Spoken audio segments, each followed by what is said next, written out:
6, if we can start the meeting. Just for the benefit of people watching us online, this meeting is being recorded and will be uploaded to the Biddle Town Council YouTube page. The aim is that decision making should be transparent and in the public domain, but it will involve more of our community and local democracy. By being in this chamber, you are consenting to being recorded and your image should be able to YouTube. The images and sounds may be used for training purposes, and any views expressed are the speaker's own and do not necessarily reflect the view of the council. Please view the guidance on recording and public meetings policy if you're moving open. So the first item on the agenda for the Town Community Committee this evening is apologies. Just Councillor Fletch.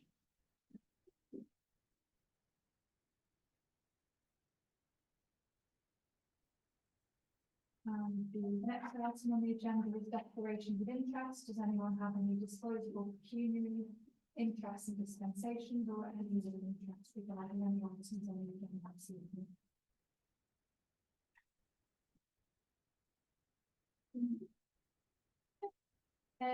So looking at the minutes, to sign the minutes of the town community meeting held on Tuesday the 19th of March 24. These have been before the Town Council. So is everyone okay for me to sign?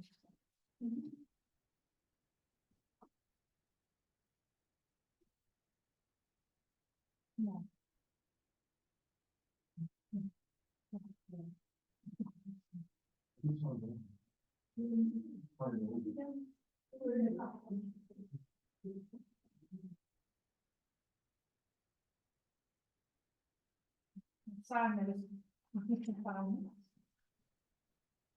And the next item to receive the notes from the Build Works Together meeting held on Wednesday the 20th of March.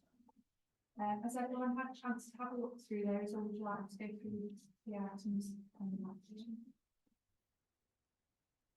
I don't have to do that. Yeah.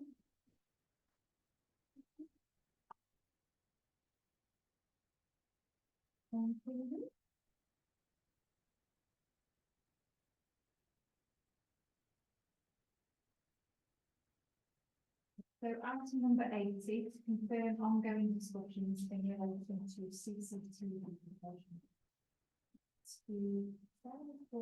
Thank you. So just a reminder, this week established a CCTV working group, which was able to meet a couple of weeks ago, but I did circulate an email just to ask whether anyone was happy that I would contact the Police and Crime Commissioner to raise our concerns again about CCTV in town. Following positive response from the Access that I emailed the Crime Commissioner and asked her to discussions about CCTV in town centre again. I referred to previous discussions that we'd had where he suggested that I would take the district council for their feedback, and I said that that's what we've now done, and we've met with that team. I said that we'd all recognise that there were significant changes in the town centre since the initial review into CCTV was completed. The town centre looks very good, particularly in Biddle. I don't know what other areas look like, but certainly our town centre with the inclusion of sanctuaries. The way people use the space has changed. And I also mentioned high demand areas such as things with flats, which we felt in our discussions with the district council were important concern. I said that the district council had let us understand, this is their community safety team, that there have been some issues with the current CCTV provision, but this was being robustly managed, and they have reviewed their current funding and the action plan share with the Police and Crime Commission. And I said that it was our understanding there was insufficient funding in this budget for additional cameras. As a result, whilst we appreciated it wasn't a statutory service at the time, that it was re-breaking into the town centre, and social behaviour reports were escalating, and we needed to do something to try and put mindfully at rest public comments and actually responsible for that. I included some comments that had been put on social media, which were not great in relation to our policing. And I also reiterated the idea of having a trial for 2 additional user cameras which could be used to target. At this point, we don't want to have knee-jerk, non-strategic decisions, but we didn't feel like we made a decision for this. I had a response to that, which says that he was very disappointed to hear about such behaviour, and he thanked me for copying him into some of the social media.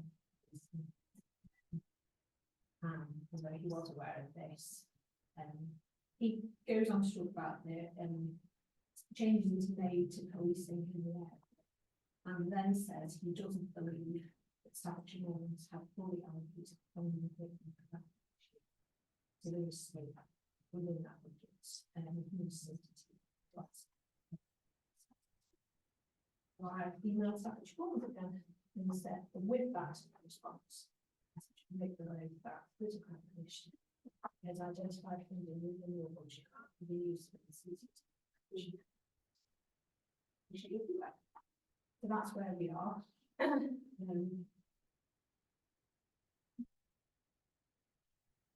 Councillor Marcus. Thanks, Chair. Just regarding the instance of relapse detected by the we have got lots of CCTV wasn't protected, not facing not son or you know, the true outcome, do we know? I don't think you can possibly talk about that. It's all right. Sorry, Councillor Barnum. I get somewhat disappointed that they just get a ping pong between the BCC and SWC. And 20%, I mean, I think in relation particularly to the recent issue, as the police at the council meeting said, the CCTV coverage that they had was unlikely to get very far. The issue isn't necessarily just CCTV. It's feet on street. And that is in the control of the BCC. It's his job to make sure he said it quite clearly in his manifesto, as it were, that it's about putting more people on the street, more police on the streets. That was actually registered his statement on the electoral documentation. It's somewhat disappointing when they ping pong with it. Not doing the town any good, I'm afraid. It is remarkable and equally disappointing that the Police Grand Commission and minor police force have changed the narrative away from actual boots on the ground, so to speak. It's all down to CCTV provision. CCTV would not stop these burglaries from happening. It's just an outside chance that it's pointing in the right direction, at the right angle, at the right doorway, at the appropriate time, hoping that the person who is committing this offence hasn't got a cap on, hat on, balaclava on, scarf, snood, or whatever. The reality of it is that we need a physical deterrent. And we've not got a physical deterrent. As an ex-special constable, there's all the ex-special constables here. If something like that happened, then we'd raise the profile of policing immediately. And that just didn't happen. To have effectively 3 consecutive nights of burglaries within a few yards of one another is an absolute disgrace. And it's not down to the individual police officers, it's down to the actual methodology which the police officers are used or not used and on the capability. And to twist it to say that it's Staffordshire Mormons District Council for not spending every last penny of their safety initiative money, which may or may not have been spent in business, which may or may not have been spent on CCTV, and may or may not at this moment in time be subject to proposals, is just diverting the narrative incorrectly, in my view. So, yeah, I bring it back to CCTV. I do think it's important because I do think it's a deterrent, and I think the criminals know that CCTV is not fit for purpose. So whilst you might not see because they might be wearing face covering, it does pinpoint the time of the break-in, it might pinpoint the movements after the break-in, it might pinpoint a vehicle registration number that could be picked up by ANPR. The criminals in this town know that CCTV isn't fit for purpose. The fact that there's prostitution and drug dealing and regular theft from the flat shops down at the bottom of Kingsfield Road tells you that the criminals know. We've got no police separation because the agenda item is CCTV, but we know for an absolute fact, because prostitution and drug dealing involves vehicles, that there's nothing there to track them. CCTV is a deterrent. I'm not in any way, shape or form advocating spending all of the budget on CCTV, but there used to be CCTV down at the flat shops and now there isn't. So why isn't there? Why when the last administration overhauled CCTV, why did they stop cameras that were working from working? Why did they take them out of circulation? Why didn't they replace the like for like? We're missing CCTV, key components of CCTV in our area, aside from the policing fiasco, which I do think should be an agenda item at probably the next town and community meeting. I think we need to invite them here in front of councillors, to be fair, or the next police and crime commissioner, whoever that may be, because the fact that I was speaking to a lady who's in her 80s and she lives on Welsh Street. I went to her last night and her son's car was spray painted, and she was so worried and fretting. Her son lives in Hertfordshire. She was up with a grandchild who was 15. She was so fretting for the remaining nights that he was there about a car being done over again that she sent him home to Hertfordshire because she couldn't relax, and she rarely sees him. And he'd driven all the way up from Hertfordshire.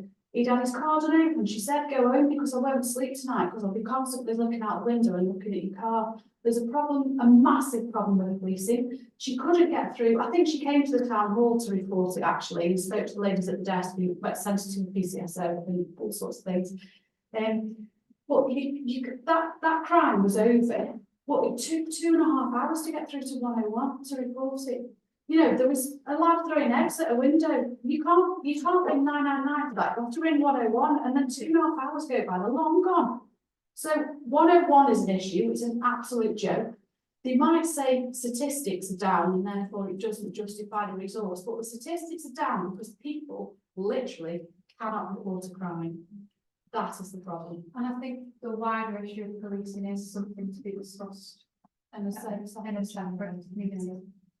But CCTV, I think we've still got to push it, especially down by the flat shops, because there's nothing there at all. That's all.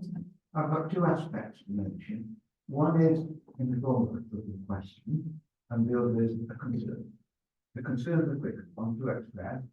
Last night at the HIP Society, we had a presentation from Sarah and Philip Ardale about the possibility of the bench in Creekside. And I think it's fair to say I've noted a certain sense of reaction in those present, concerned about the safety of such. Now we know that Philip seems to be very convinced that if he involved certain members of the community in the design and construction, that will ensure its ongoing safety. I like to think, well, I don't like to think, I fear that Philip could well be an example to prove that clearly wrong. And I'm concerned about that. I'm very much in favour of the idea of the bench, but I can share those concerns about its safety without an improvement in CCTV, specifically there. The other aspect is more of a question, and it's this. At the moment, as we all know, we're in a run-up to an election to the Police and Crime Commissioner. If SMDC take their time in responding to the latest movement of the ping pong ball before they respond to Sarah, is there a chance that the election will come, the elections will go, possibly a different incumbent is in post? What happens to the budget? What happens to the prospect of getting money from them if we need to turn to them again?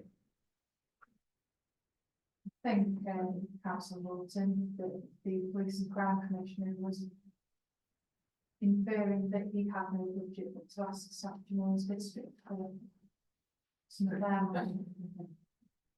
So you have a confirmed, because the last I heard is that the one. Not be providing funding to our staff to know district. No, so it can get no worse than that. No. Thank you. Okay, Councillor Powell. Thank you, Chair. I have to say some of Mr. Adams's comments and his response are quite surprising. You know, he mentions and he's disappointed to hear of the antisocial behaviour, but he's fully aware of what's been going on in the bill. He got it both barrels, it's fair to say, last June when he came to the public meeting. He attended community overview scrutiny and staff ones in January, where he reported that he was pleased to say that the antisocial behaviour issues at Sainsbury's have been addressed, and it was pointed out to my council, Councillor Yates and himself, that he got that one slightly wrong. It just feels to me that Mr. Adams is just simply passing the buck. In the context of his, more feet on the streets campaign slogan, it feels a bit ironic. Clearly, we're in a bit of a hiatus, I would suggest, now for the next couple of weeks. Well, I would suggest that whatever the outcome of the election is, the PCC election, that we get them in as soon as possible to the town council, because it feels to me that things have been falling on deaf ears. But obviously, from May the 2nd, they're going to have 4 years, so we may as well get the feet to the fire immediately.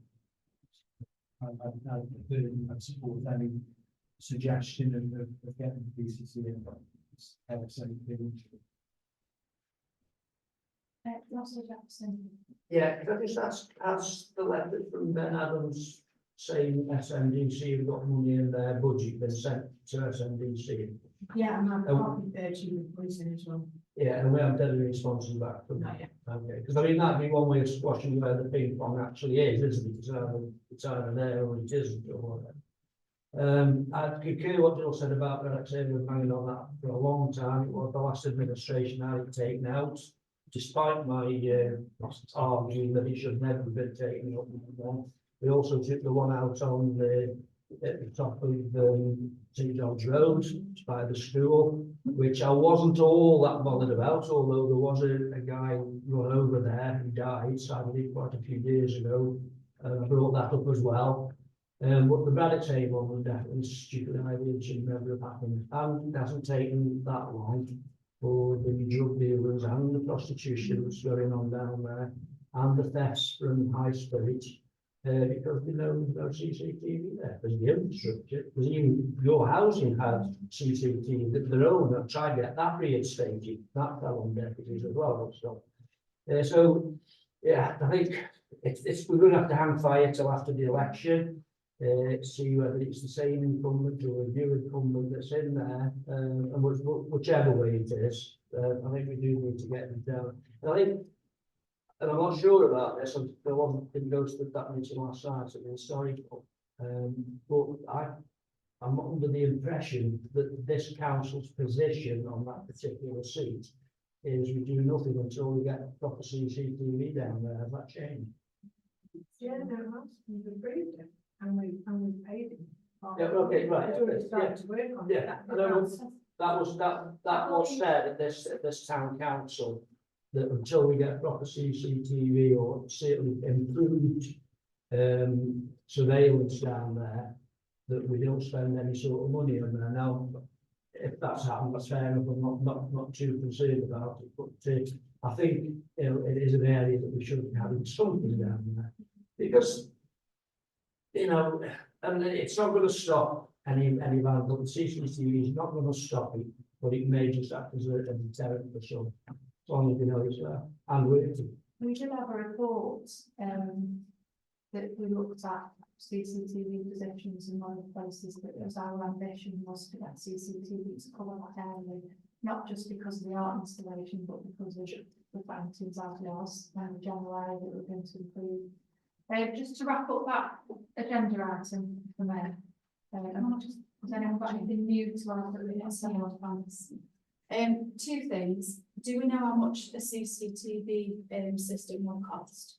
And secondly, I did write on Facebook that I think I think such is the strength of public feeling, if we can't get CCTV by the Police and Crime Commissioner or by Staffordshire Moors District Council, and we need to pursue those avenues first, we should think prior to the next budget setting meeting about buying our own, and therefore that should go onto the council tax precept. And I honestly believe there won't be that much of a kickback from the public about that, because the public want to see it happen and they know that it needs to be paid for. So I really do think that we need to have that in mind if you can't get it from the CCTV, the PCC, and if we can't get it from the district council. In those two locations, the garden and down at Ballots Head. Yeah. And have a 45 case before we move on. Who's elected onto at Saffron District Council? Dean Smith. Or- Just, yeah, okay, just to sum up then, the general feeling is that we're quite satisfied with the response from the Police and Crime Commissioner, and that, you know, we're supportive in Sarah, continuing the communication with Staffordshire District Council, but I think there's Sarah would like a bit of a timeline as how long we let that go on for. Well, I don't know what the alternative It's got to be until after purge, hasn't it? After the election. So say like 2nd of June. Let's see what's happened by the 2nd of June. That gives a month for the next. And then as a secondary proposal that Dave hasn't had a second before yet was, once we find out who has taken the role. I'll get that fully into the meeting. Yeah. Second that.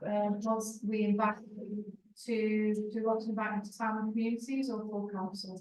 That's community. Town and communities. Debate rather than having to present and Yeah. have an agenda item. Would we like to tie on to that we would like to the new police crime commissioner, or continuing to host regular public meetings in Biddle, so the community have got a chance to. Containing on that. Okay. Yeah. We need to come.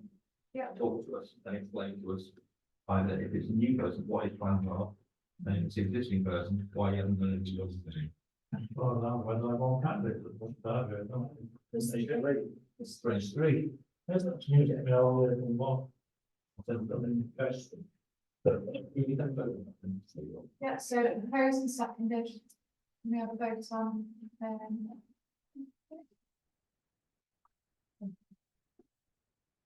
okay, so, moving on to item 81, item requested by myself, to consider accessibility of the town council services for the deaf community.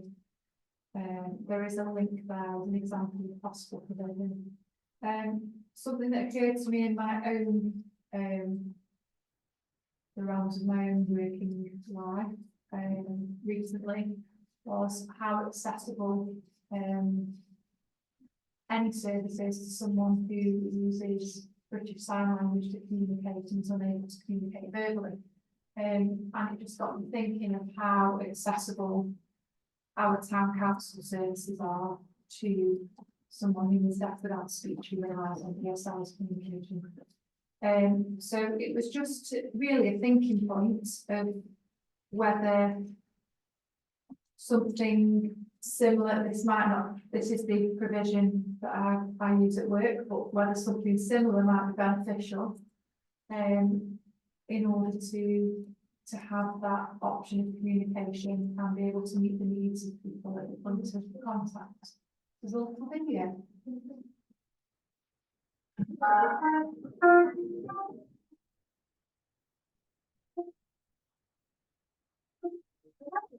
I'm here to explain to you about how our video relay service, or VRLS, works.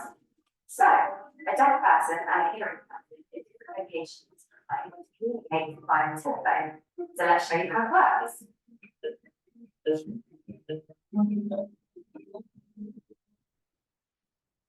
no need for a deaf person to register. They can simply click on this link and they'll be connected to a fully qualified VSL interpreter who can then make that call for you. Then the interpreter will relay that conversation.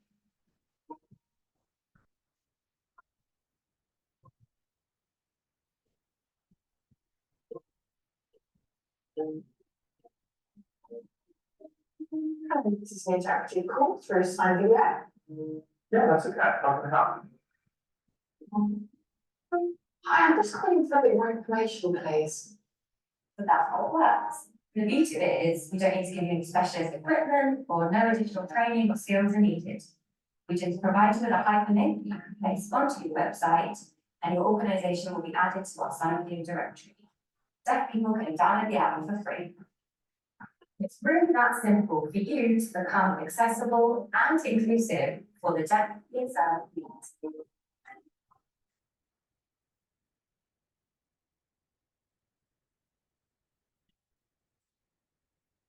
It's really to gain your thoughts, because I think from an Equality Act point of view, I think that not just should we as a council be looking at being accessible, but also like the equity of services as well, that why should someone who can communicate verbally be able to walk into the council and walk out with a print of a council tax bill, when someone from the deaf community might not be able to have the same experience. So that was kind of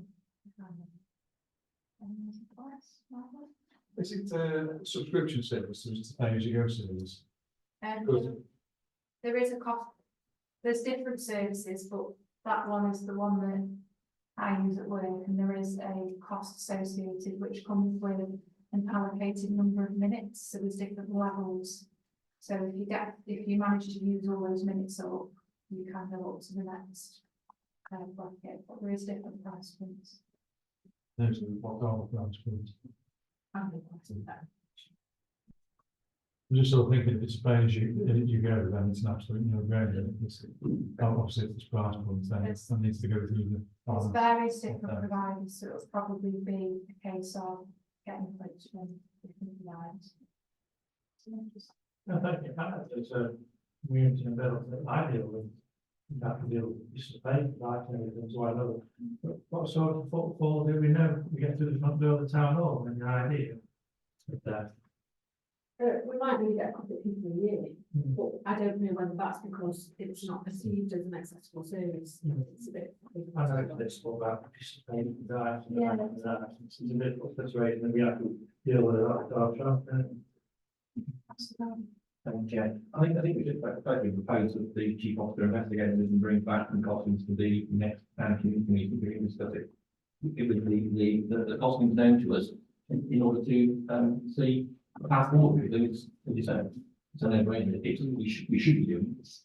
And therefore we listening to what the costs are, what the timeline, or if it's on with protecting anything or other equipment we might need. Just propose that. One more thing which is completely different. There is another option, which is what the county are looking at the moment, and actually SNDC are looking at the moment. When I say looking at, certainly aware of and living expressions, and that is the adoption of chatbots and artificial intelligence as part of the website office, so you can communicate in real time. And there's a recognition that, you know, with the modern AI, not the old-fashioned chatbots where everybody's pulling their hair out.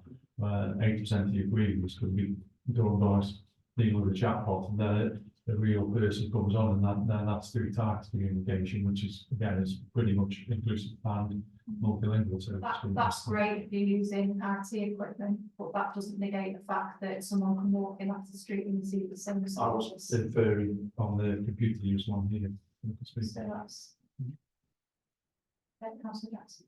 Yeah, it's just an idea, I don't know whether it's got any legs or not, is whether any of our staff would think about taking sign language training as part of, you know, that's council on the front desks, probably be the first one to come across it.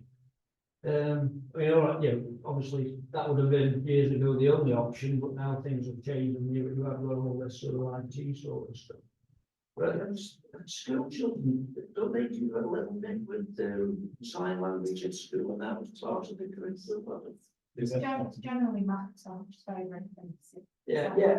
But even, even if you say hello to somebody, it's, a help. You said this is one of the music involved, I think as well as cost for this would be interesting. I think all the different companies probably have different ways of working. Maybe there is a page ago version. I'm not sure. This is just one that I was familiar with. As an example. So, what proposed in a second? We've got a second to Councillor Gardens. Are we all happy to say it's going to get costs? Yeah. Yeah. Just to note, as an add-on to that, there is an accreditation for being a deaf friendly community. Very good. I know what you say, see it.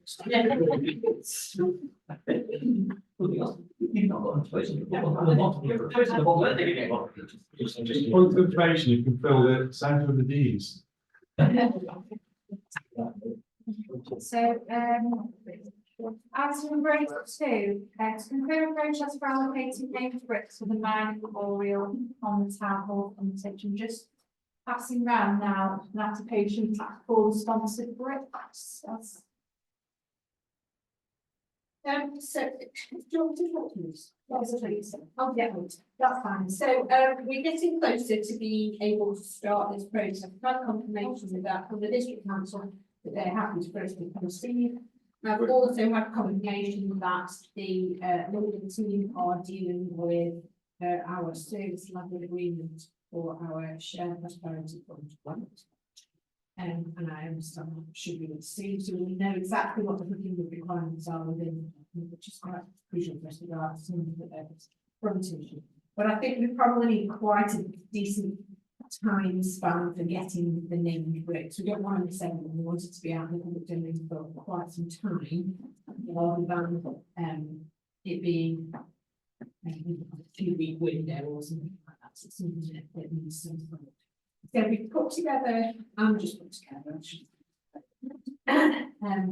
a form based on the form that we've got for our memorial bench process. So we've got something like this already. So obviously their application and applicant details. Now we've talked before, and this and really you can add to this, you can take away from it, you can apply to it. We've talked before about who these memorial bricks will be for. So these memorial will be the ones that will form essentially the slits which are on the front of the section, which will have the wheel above it. So they're kind of obviously brick size, but they are just the sort of frontage bricks, which are engraved in the best. So, do we want them to be bricks to just be for people who were minors, or those involved in mining in some other way? So on there, so we've got the name of the individuals to be removed. And then some information about their background. And then we're asking you for what the inscription would be on the brick, which would be 2 minutes. Or you could just have essentially, this is the one I need to say. We just want names. It has to be minors. It's this swear. Yeah, so I've got a few people to speak. I've got Councillor Yates, Councillor Rogers, Councillor Jackson, and Councillor Wilson. After that.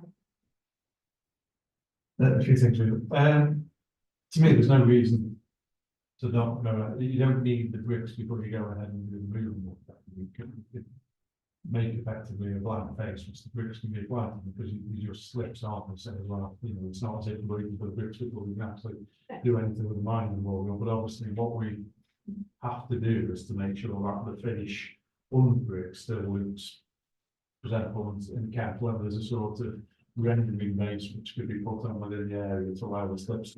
And I think there's a case that, you know, is it closed forever once the initial thing's done, or is there a case that you could actually put the equivalent blank brick slips on in the space which is allocated, and then somebody comes on 2-3 years down the line, say for example, a family had emigrated to Australia, they hear about this on the grapevine, it would be nice if Uncle Bert could have a brick, there's only a chance of having a brick, then the mechanism for chipping off that tile and putting a inscribed tile in there, because I think there's more scope for that with them being slips than if they were actually bricks, which is a bit more difficult than they can.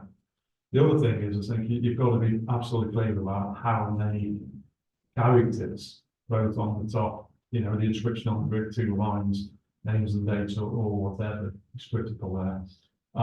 Again, just clearing up the ambiguity, what you mean by minor detail, you know, a little bit of sort of explanation what that is, because there's that sort of saying, you know, for example, you know, my grandfather, any individual, William Lates, minor detail, Victoria, 1938 to 1974, that kind of thing, or does it need other things and everything else, so to speak, or whatever? Yeah, I take that point, instead of just being pedantic about formatting, you know, is it initial surname and things like that, and what details are going to be on there, what, you know, what can actually physically fit on there. I think that would have to be an issue. If you've got somebody who's got a surname that's got 15 characters, you might only be able to have an issue.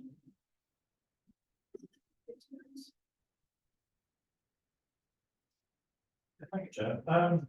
Just for clarification, have you got to have lived and worked in a built mine, or lived and built and worked in a mine outside built, or vice versa, lived outside built and worked in a mine and built lost your life? Where do we? It's not about what lost your life. It's not actually. It's people that lost life. No, it's not. No. Well, it wasn't, is it? It wasn't. It wasn't. It wasn't. Sorry. Okay. If I may, I think we got to the point where we said it's people who have a connection with them, who have been involved in the mining industry. I think that's where we're at, but we don't think, which is why we've got mining details really, and that's kind of in what capacity were they involved in. Okay, because mine who lost their life, I led to believe religion. You know, I think we had this conversation, and I think I've said to you, how many miners have lost their lives through pneumoconiosis? It's not necessarily an accident at the mine, you know, so that's the conversation I remember having. Yeah, that's how you said that. So minor details would be something along the lines of coal mine of Victoria Colliery, and the dates. I mean, that's if I may, sorry, there's somebody else involved. No, we won't. Yeah, I think personally, I wouldn't bother with dates on the brick itself. I'd get too fussy otherwise. And I think this form, the main reason for this form, is we get spelling right of people's names. So it's somebody's responsibility to put the name, and if that's how it turns out, then it's somebody else's fault, not ours. I think one of the questions we probably need to think about, and I don't know if anyone's done any mathematics on this, is physically how many bricks we've got. Because I think the response will be quite high to this. I just get the feeling, I'd probably want 3 myself. So you know, dare say, you know, other families might be very similar. So I think we need to know, you know, that, and also, do we need like a bit of a plot, first comes first serve, like in the middle at the top is, you know, and we allocate them in a certain way. I think that perhaps needs a bit of thought as well. You know, family members together might be wanting to like a group together, could be another consideration that we need to think about. it's not going to be easy. I, fully understand that, but I really do think it will be, I think there's a possibility if we've got, I don't know, 250 spaces, that will be oversubscribed, which might be, I think, a difficulty. And I think physically, when we know the dimensions, we need to do a mathematical equation to say how many can we physically get on. And that once we know that, we can put a press release out, first come, first served, it's 300 or whatever it might be, that people can sort of get on board quite quickly. I think that, and hopefully we can accommodate everybody that wants one, but my concern is if we've got a limited amount of room and a limited number of bricks, it may, I think it could well be possibly oversubscribed. But that's sort of the issue we've got. We haven't yet sort of picked on, I think, sort of the price that we were going to charge. I think that thing was picked about, because the bricks were actually, I can't remember the figure, but I was quite surprised they were very reasonable, to my memory. So, if we can sort of say make a bit of money, but at least it pays for itself at the very least. So it doesn't cost the town council anything. On the issue of miners or anybody, I think it's a mining memorial. So I think it should be people who have had connections with the, I mean, not necessarily have to be underground, it can be surface, it could be, ladies who worked in the canteen, for instance, why not? But people need to have a mining connection. It doesn't need to be built Victoria, it doesn't need to be Charlie Whitfield, it could be North Staffordshire, or somebody who's been in the mining industry and moved to build, but not connected. If somebody wants the name on there and they've got a connection to the mining industry, then I feel really why not? I don't think there'll be many in that category. But, that's sort of my feeling of it. So I think when we do go live with it, I'm quite happy with this form. If somebody left out, for instance, miners details, you might not, they might just say it's Victoria Colony, that should be enough. We don't need the dates really, when a person actually worked in the mine or what have you. Because that'd go just for our record, wouldn't it? It's not nothing to do with the real. Just to come back, Sarah can answer your question about how many bricks we can fix on. I can answer that. I think we keep that for our information, because actually going forward, there might be a time in the history where people can use this place. And we can go back to that. So I think it is only well aware. Yes. The original document which you saw ages ago, when they did all the whole went through the whole quantity surveying process, was the area and it's 362 grams. The original, I mean, I'm sure that the more is now. The original quote for the bricks was £8.90 each plus that. And then the idea would be that the fixing of the bricks would happen after the control, and that the contractor should essentially do 2 visits and 580 brick slips each time. So unless we exceed 362 slips, we have space. Do you think it's worthwhile having a plan and allocating names to the space as well as? I think should draw lots personally. I'm just thinking from my own personal perspective. I'd like my father, my brother, and me to be together, and I think when you've got generations, people might want to think about that as well, rather than having names spread all over the place. Can I just bring the other speakers in? So I've got Councillor Lawton, then Councillor Salts, Councillor Yates wants to come back in, and Councillor Brown. Well, my critical points were covered by candidate that regarding minor details, not quite clear what needed there, and the other one was regarding the character count for the 2 lines of inscription. Is vague at the moment. A slightly more detailed point was raised by Councillor Jackson about people who perhaps have done service in other bits outside the middle, but were presumably village residents. I would suggest a third possibility is people who worked in pits in Biddle, but themselves were village residents. For example, they lived in Bridley Ford, or they lived in Connaught, but worked in the pits in Biddle. I presume that they will be included as eligible as well. And the final point, and it's just a relatively minor point here, in terms of form design, it says, I take it this is a draft, it starts off applicant details, name, address, email address, telephone number.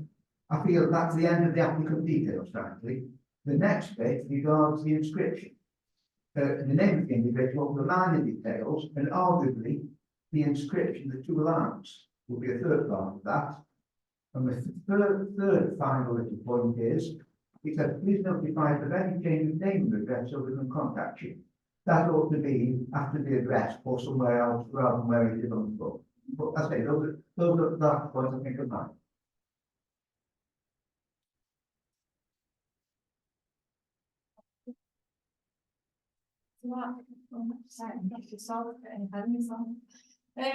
Yeah, similar points to what Adrian made, but for the minors details, I do think we need a piece of information there that says why we're retaining those details and what they're going to be for, just for GDPR, because one of the principles of GDPR is, I can't remember the exact words, but your information needs to be for a justifiable reason or something. So just a reason there, but I do think that what we can give back to the people as well as the brick is once we've had all the minors details, we might have put something there like we're going to publish a little booklet to go with the memorial that's got all those minor details in, and there's a little box that you can say tick to say you want these details published in the accompanying booklet that goes with it, which I think would be a nice thing. But that can be discussed later on, of course, if you don't want these details to be as part of that little booklet that explains the memorial. I think we should get the minors' date of birth to do that cross-checking, which you've mentioned on the back, because there's lots of common names in Biddle, and it might be that there's several John Smiths, and you don't know if one John Smith is the same as the other John Smith, and you might counteract each other if you've got 2 distant family members or friends, whatever.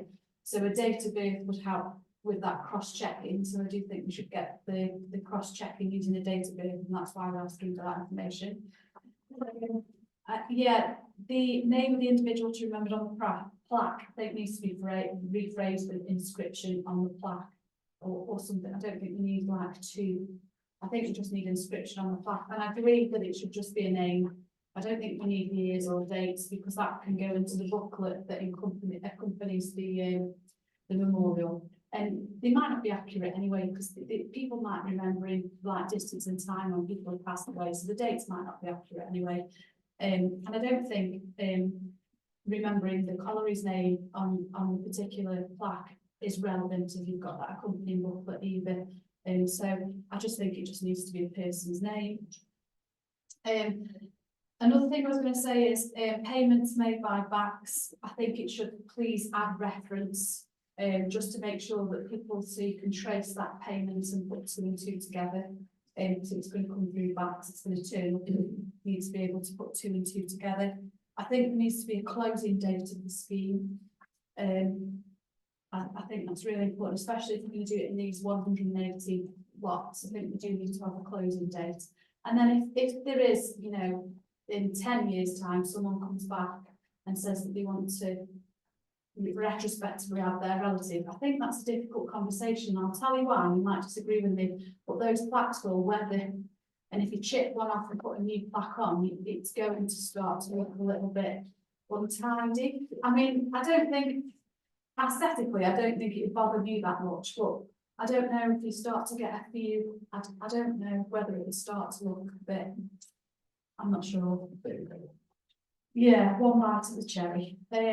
Wives of minors, there was I'm just speaking to the lady called Rose Hunter at the minute, And particularly with the miners' strikes in the 1980s, wives of miners had a really tough time, and they've just found the banner apparently for the Biddle Miners' Wives Association. So wives of miners, I think, is if it's a mining memorial per se, and we're not just thinking about gentlemen, I think wives of miners can go on. They had a really tough job trying to bring their families through those strikes. I think it needs to be first come, first served. And I think we need to make that clear. So once we've got 362, it's stopped, and we're so sorry to everybody else. In terms of putting, in terms of coming up with a map, I do think we can map the bricks, and we can start at one place and work round. And you could have it on several sheets joined together, which I know is a bit of a pain in the bum, but you could do it electronically as well. So you'd sit down with the person that's coming through the door. If they were really, so you could have a box that says, "Are you bothered about where on the memorial the plaque goes?" And some people will just tick no, they just want the name on, but some people will want 3 names together. So you'd have to ask them to come in or call, and then you could make a note on some kind of master plan where it's going to go, where those bricks are going to go. I think that's doable. Yes. Nigel said that this perhaps needs a working group session, and he's asked me to raise that. I'm going to disagree slightly and say this needs a policy, because what we've got at the minute is a form, which needs amending. But I do think that some of the things that we discussed tonight could be easily ironed out in a policy, and then we can amend. If we need to amend the policy again, we can amend the policy again, because we want to make sure we get it right. And I think the policy will enable us to do that and make sure we tick all the boxes. Sorry, I think I'd agree with everything you said, apart from asking people what the preference is to where they want the plaque, because you'll get every single person saying, "I want to be on the front of that memorial." So unless there's a specific reason that we've got 3 plaques that they want together, well, maybe you rephrase it then and said, would you like, if you can see from the form, maybe, sorry, I'm just coming back, but you can see from the form if they've got 2 people on the same form that they want to remember, maybe you could reply back and say, do these 2 people need to be together on the memorial? So don't even advertise it, but then have a conversation. I don't know. So Councillor Garvey, because he hasn't spoken yet. Thank you, Chair. I think 3 things there, if you're quite right. I think we're making changes to the form. We obviously need a guidance note on completion of the form. So basically, what information we're expecting you to box. Because that would then make clear to people this is what we're looking for. It needs to be a consistent approach that nothing needs to be on to deal with. Yeah, in an additional space on here to say any other bricks you want to be associated with, so we can actually make that connection. If someone comes in and says, like Kevin comes in and says, "I want to be with," or this other name, as long as you've got the name and the name first, which is the information you reference is fine. Okay, and I'm also going to suggest that there was 362 bricks. We allocate 360 bricks, and we keep 2 bricks at the point to say, basically, this was done by the little town council at this day. Or the night round number you've got. You've got 2 fairs, so you can actually put the point that says when this was done by the town council. So would you suggest that with the application form, there's also an exemplar for the example? Yes. To me, just tell people what information we're expecting in this box, because you look at that form, you think, okay, maybe we just remember on the back. But then you've got inscription down here, so what are you expecting next? What are the where? So it's just that's the easiest way of exemplar. Yeah, so I've got Councillor Yates wanting to come back. You still wanting to come back on? I just think that Paul said has been bombarded with a number of points, obviously put together. I think when we've got a policy document, I think we need proper time to review that. I'm conscious that because everyone's got an opinion on this. It could take people over, so that's one of the reasons I was saying have a group specific point. Perhaps we should have a pretty restricted agenda one day that we can give it justice without worrying about the other 10 items which are on there. You know what I mean? Because I think we've got one opportunity to get this right. I've got absolute confidence that Sarah and the team are going to get it right. But we do need to have due and proper consideration and not worry about blockbusting and this and the other, I see it using on for work and not go, just that there's a part of nature and everything's covered, because there is a lot of problems around and a lot of people have said, well, we've got one opportunity to get it right, once the glue goes on work, we are past 10, so.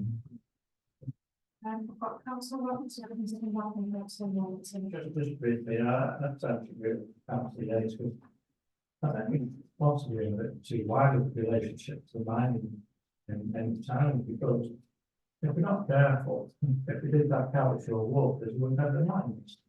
Lots of relationship with the mines, all the river mines, there's all Cowlishore walk, that's Cowlishore walk, they're massive now, but let's say it's done. We're saying you've got to be careful where you draw the line on it, you've got to have things. And, you know, the mining or the mining is supposed to right to identify how many mining things do we want. Anyway, that's not something back here. Thank you. But the main point raised by Councillor Sol, I agree with all but one. And what I've got a bit concerned about is the question of dates, or the absence of dates alongside names. You already mentioned, and in fact, I'm sure it's true, that you can have duplicate names, not within the same family, father and son. If you're just going to put names on the memorial, and duplicates exist, people can't say, that's our Jack, because there's also a Jack over there, and another Jack down there. Do you think that will cause concern? Just put senior and junior. What if you're unrelated? Well, No, I see what you mean, that's fair. I just please come back on one thing. On Cowlishore Walk, you frown at. My father worked at Cowlishore Walk, and he worked down the mine an awful lot, doing work for the mining community, but he worked at Cowlishore Walk. So it's where I got people to tell. Thank you. Councillor Barnes come back and then we'll just sum up and. Yeah, this is to an extent that I'm surprised that councillor Vaughan is on that, but what are we going to do for the other industries upon this town of Phil? That's what The seat isn't quite the same as this, is it? Because the seat's not going to have place to commemorate the people who work in the textile industry or the farming industry. It's just to an extent a bit of a rhetorical question. What do we want to do? So obviously, we've got some specific here talking about that, isn't there? Put it on the agenda. Yeah. Just a thought going We forward. haven't got a specific wheel as opposed to it's pretty like a plough. I understand that. It's just, I'm raising the question because it's not just mining. While mining is a huge part of the history of the town in the area, if you look at the town crest, there are the three pillars of the village, which are textile, mining, textiles, and farming. This agenda is just. I know, that's why I say, just raise the question for future. Put it on the agenda. Yeah. If we can, just to sum up then, there's some work to be done on the application form.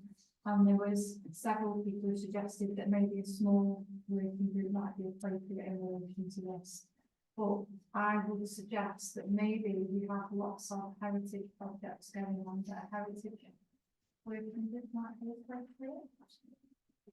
In relation to the other things, to discuss some of the stuff we've got with the crops down, which exactly to encompass the seats and any other heritage related historical projects that we have going on. And I'm very confident there's certain individuals that might quite like to be part of it. just put on record, thanks so much for getting informed as far up to now, without, we've not got too many amendments to it, so it could have been through that, thank you. Can I just come back on the working group? I just think it needs to be ad hoc, so. Well, I just think you can tell it, time to review, and you can't do it till we got. Do it justice of 12 items on the agenda, and start rushing the other things at the bottom, it's not fair. I think having regards to what Councillor Garland said, if there are lots of other things that are sort of about heritage that we might. Definitely fast and finish, but something like not an ongoing behaviour of the second one.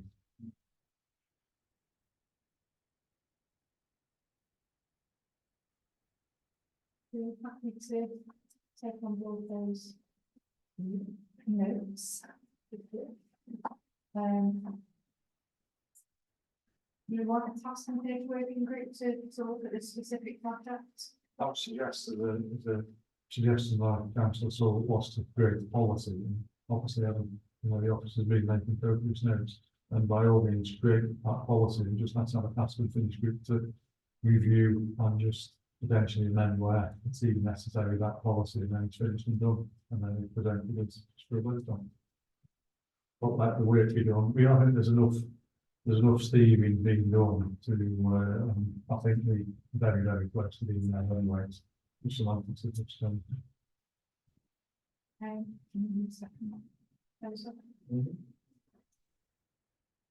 That's all also. Okay, we're all happy with that as an action. So moving on to the next item of the agenda. To consider build works together projects and recommendations. Can I just leave the room because I just don't feel it appropriate for me to have any discussions about these things. It's just, I just don't feel comfortable, so I'm just bringing it up.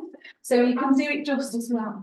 As part of the build works together project, we agreed that on each committee's committee we would look at 3 of the recommendations following the study that was done. And the first of the one we've got that's now is it should create larger posters for public spaces and help those who have sight impairments while thinking of the scheme. And that was in reference to our the schedule of events that we have that was published that went round to went through people's doors and we used for advertising.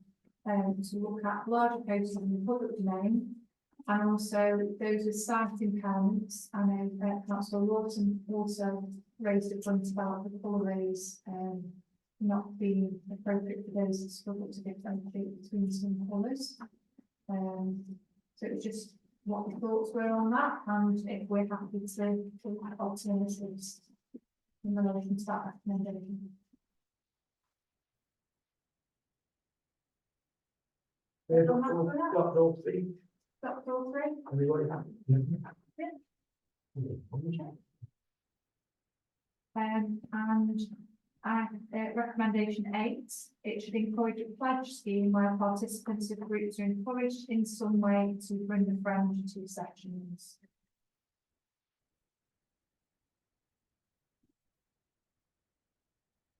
But I haven't got any thoughts on that.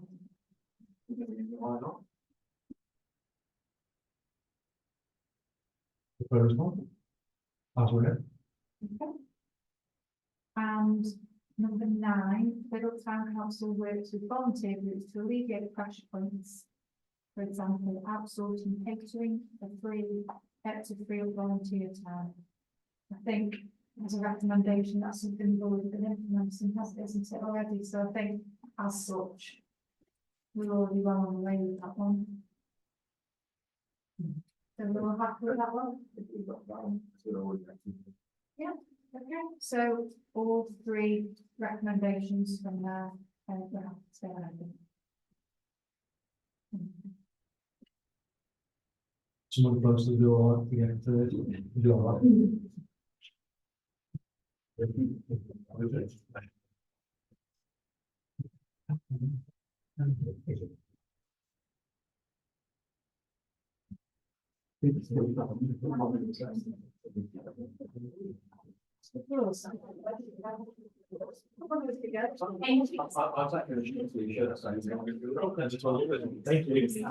just so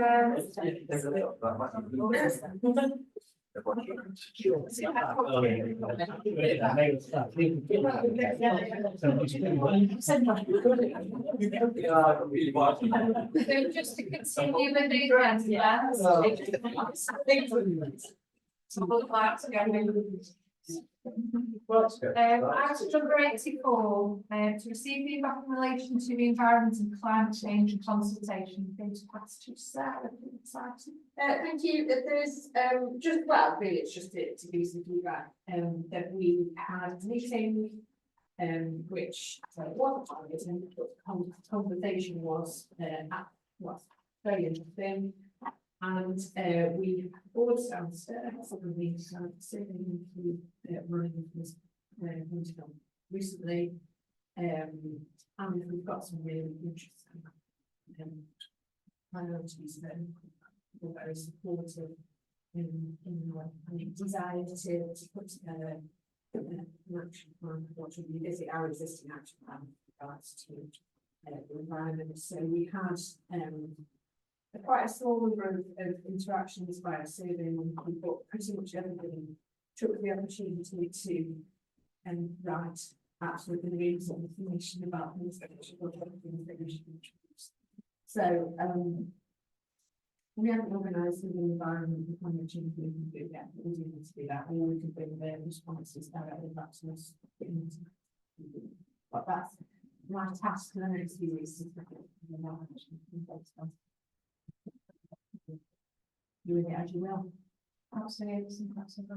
Yes, I suggest you take it to the climate change and environment working group, because it gives us a chance to review them and actually define where they sit, so that we get the critical list of what the town council can deliver and what the town council can effectively lobby for, because it's a multifaceted thing. I'm very conscious that we don't own language built in the other influence, so I am very conscious that there are a number of policies developed being developed both by county. I think the last policy was agreed by cabinet today at district, and they will have an influence on the steer of what we can do and how we can do it, and more importantly, how we can control it. So I think that environment allows us to do it. And I think that's how we previously categorise things, isn't it? Is what we can do as a council, what we can lobby for, that's great. Okay. So are we happy to set a date, or for Sarah to look at some dates for the environment and climate change committee to go through that in a bit more detail? Well, I'll pull it together into something that's yes, somebody said that very afraid breaks my heart since you've been felled, like mature trees for more protection, as well as new trees planted. That one.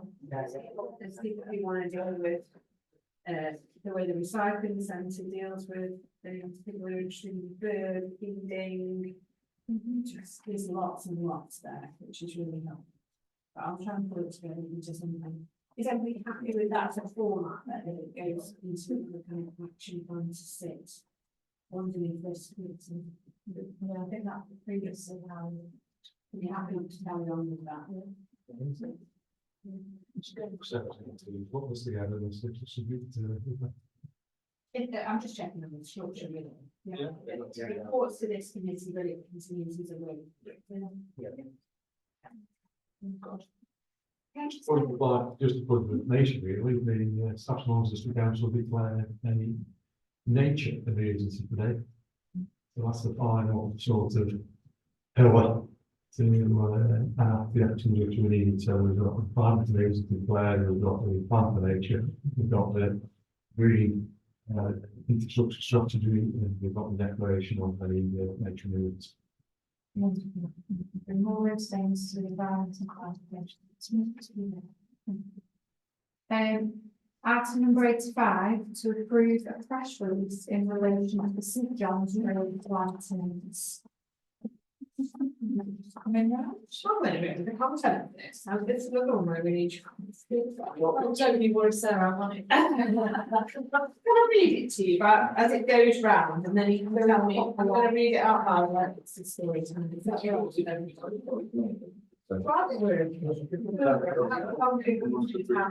It's just quite how the picture is that.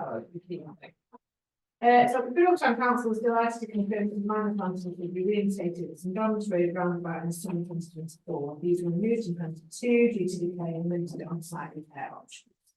Since this time, Brooklyn Council has worked with partners to identify funding and suitable fabrication company willing to undertake this major repairs. Lanterns will be repaired when possible and new metal introduced to ensure there are structurally sound. Solar LED lighting will be added to ensure the blue lights function but will not require negative electricity. The artist's original intention was, first of all, a very light that would suggest the poetic relationship with the lamps as lifesavers or keepers, similar to lighthouses and beacons. The main difference, of course, being these are overground rather than underground in function as lamp light for the surrounding area would suggest a protective quality, similar to guardians of quite like that phrase. Town Council, Staffordshire Moors District Council, Staffordshire Moors Partnership Board will all into the project and the Town Council. Ongoing maintenance will be undertaken by the local council to ensure the future of the licenses. The community that all feel incredibly passionate about these lanterns, feeling they represent the heritage and which the resources founded. Residents want to see the lanterns return to the site so that their heritage is not forgotten. So it's very little public art and bill. Reintroducing these lanterns would add tremendous value to the cultural vitality heritage. Now, usually when we do a press release, we have a councillor, somebody says, oh, Councillor Smith was chair of this committee, or who wants to take the lead on it. And I see, yeah, the town council, so. The council. This is our, what was it about press release? Yeah, just want to finish town council, without putting their council name on. Yeah, fine. When we do the research, we've got a councillor who has the chair of finances, so. But that's well, I think so. We will keep us around quite a long time, and everybody's having an involvement in it, so we can stop it there. I think there's something there. Something there.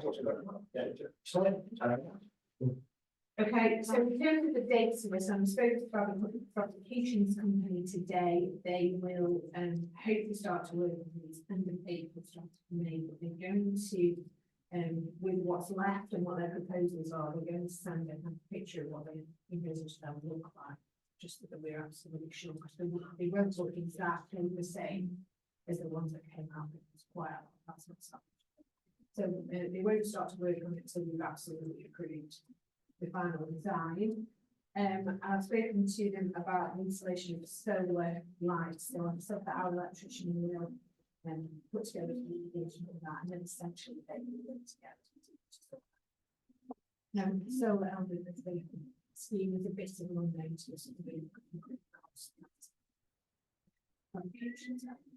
but they're happy to add to the application there with whatever is needed in order to make the installation.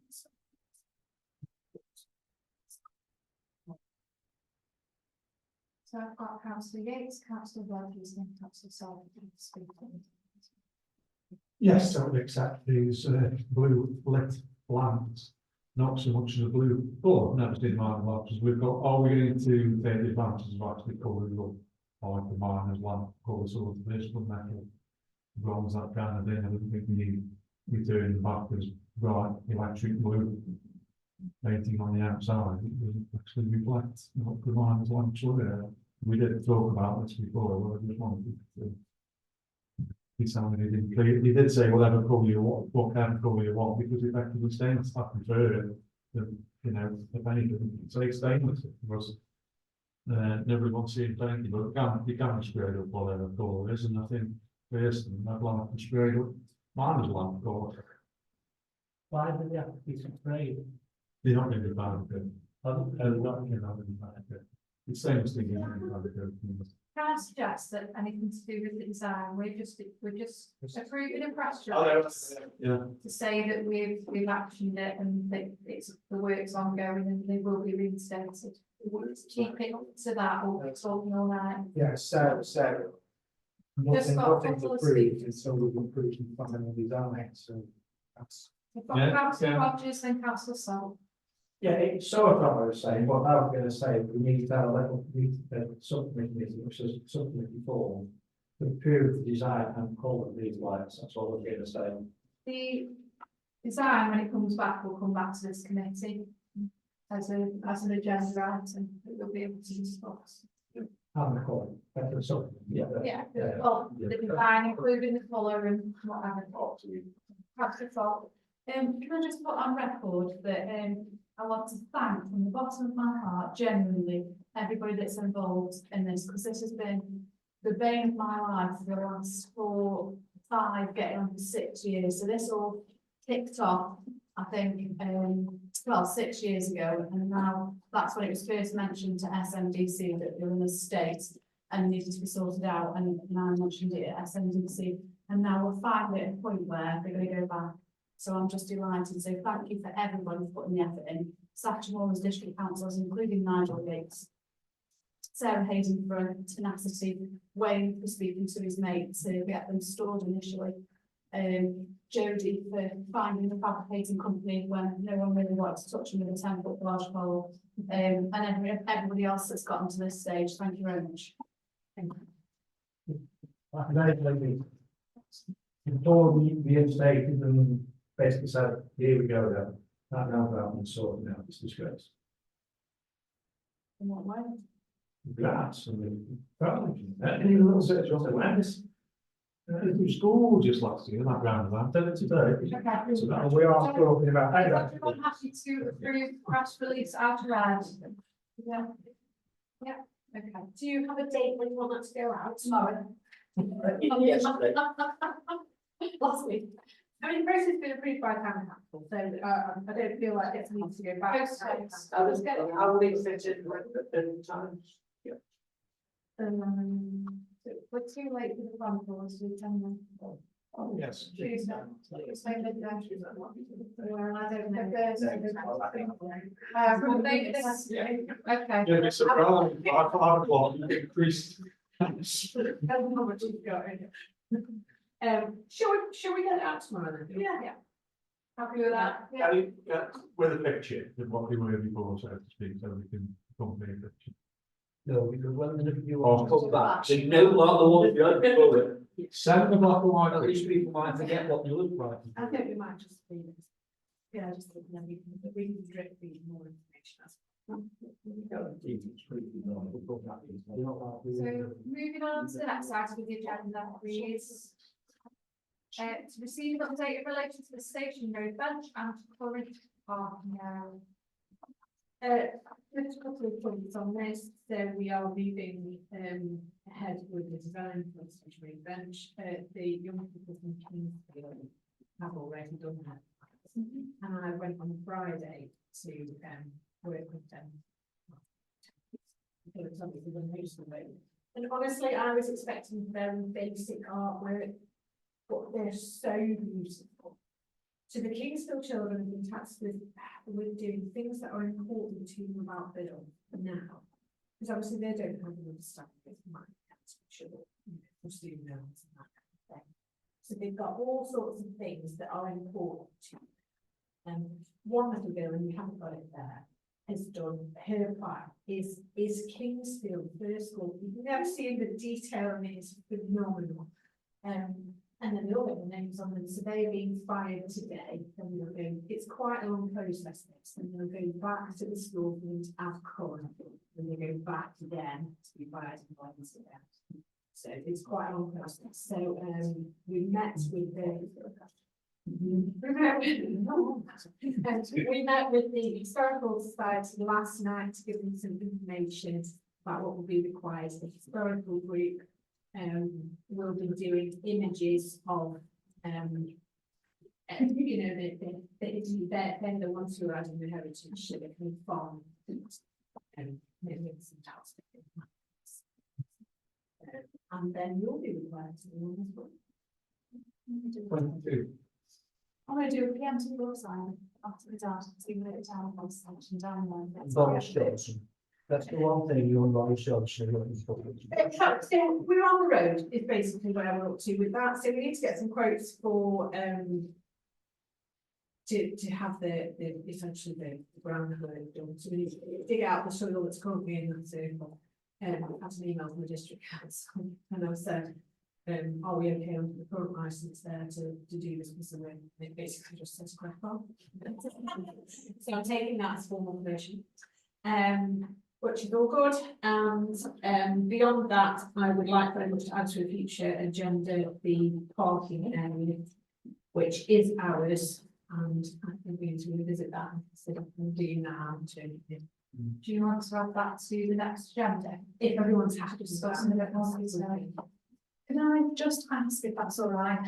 I might have just missed this, so forgive me. How are we going to get the children that could potentially be a threat to the bench to do a plan to protect it?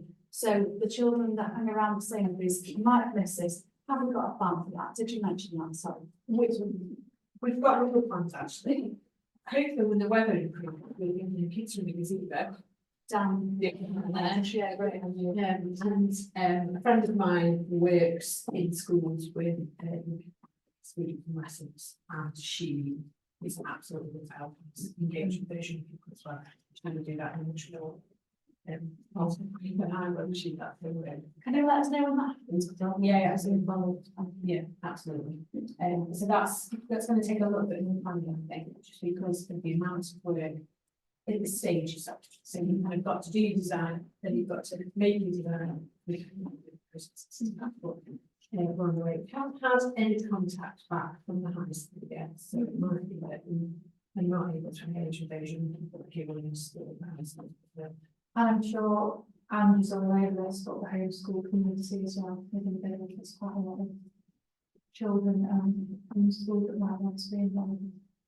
Which is not she's. Yeah, I think we talked about groups who kind of use that space and so we can absolutely just see where we get to with that. Sorry, just one more thing.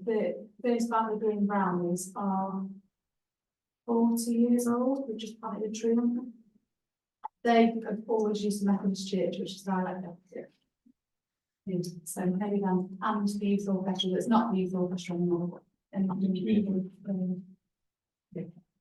think we've got lots of things. No, we've got lots of good options. It needs to be a real community, but certainly I just want to show you the stuff we can do. It's really useful. So happy that we reconsider the kind of problem in our next agenda. Pop up next agenda. We need to, that's the category. Yeah, Well, it's a, then apartment, close that off. Yeah. And dress it. And in terms of the new pet, the new curve that we created. The lens we'll probably I said, we expect to send apart from the other, so it's not the other ones, basically recover some of the loss. Yeah, that's not in our planning application. So in our planning application, it blocks off that bit out, it creates a pre-determined area and curving area there as well. You've got to be able to go down and back up. The cul-de-sac that we go to the work. Past the florist, you've got to be able to turn around and come back because it's one. It's not one. It's one way. Can't go right. Can't go right down cross street. So you've got to be able to come down past the Methodist Church with the flower shop and turn around and come back on the side. Oh, okay. So the parking area as is, what we agreed was, and what I've gone through is that area will be turfed and redeveloped. Yeah, that's what I said. Or widened up for us. Okay, so thank you. Okay. I was mentioning the turn there, that's all. So we'll discuss that in a bit more detail, the current parking area and plans for that on the next agenda. So item 87, to receive an update in relation to the town hall. Thank you. So the current arrangement has been in place for 2 years. We agreed initially that we would review after 2 years. So there's the potential to extend that, or we could put that to tender and see if there are other options within the community. No issues with the current provider at all. Obviously the climate has changed in terms of, I want to provide a bar within so it's just to get a steer from you on that really. I think the reason really why we'd brought here is that I think we hoped through the provision of the bar that we would attract more kind of community events into the town hall that way. And I don't think we have been able to achieve that. I think what we can demonstrate is that after a very long period of the same provider as the bar at town hall, certainly demonstrate that we are managing the bar process down there, and that's really well. But when they want to attract more community events that have a bar function there, we haven't made a lot of money from bar takings. When we discussed this last time, did we agree what the a set amount of time where we would then look to exact time? Yeah, we said 2 years, so we're at 2 years. That's what I was. Yeah, I know it's a perfect time to mention tour, aren't you? But the licence, if anybody else wants to run a bar from there or alcohol from there, does that cover it in this? Or is it just down to that person who's got the licence for the bar? Yeah. Because I know we've got some events coming up and come up in the past, where it's been a little bit. No, it's went quite well with agreement. Exactly, if it was our licence, some things would be easier. Well, then you'd have to have me as your designated premises supervisor. And you'd have to now be having to. As long as the agreement works, that's okay, that's fine. For me, I'd much rather somebody else. Alright, so in the new contract or whatever, I think you need to written in with an agreement that other people can use that bar. No, I don't. That's what we want. It's a license, isn't it? Yeah. Well, it gets a bit difficult to find on certain events. I don't know. You can't legally say. I've actually declared an interest and leave the room because obviously the relationship that I have with regard to the beer festival with the current licensee, so I'm gonna. I'm saying no more. I'm saying no more. Okay, you can say no more, then I'll say sitting down. Let's sit down, I'm saying no more. I'm declaring the interest. Consideration. Not take any part in it. There's kind of no discussion to be had on the requirement for it to have a licensee. Sarah is not able to become the licence holder because it would involve delegating that responsibility for every single event. Yeah.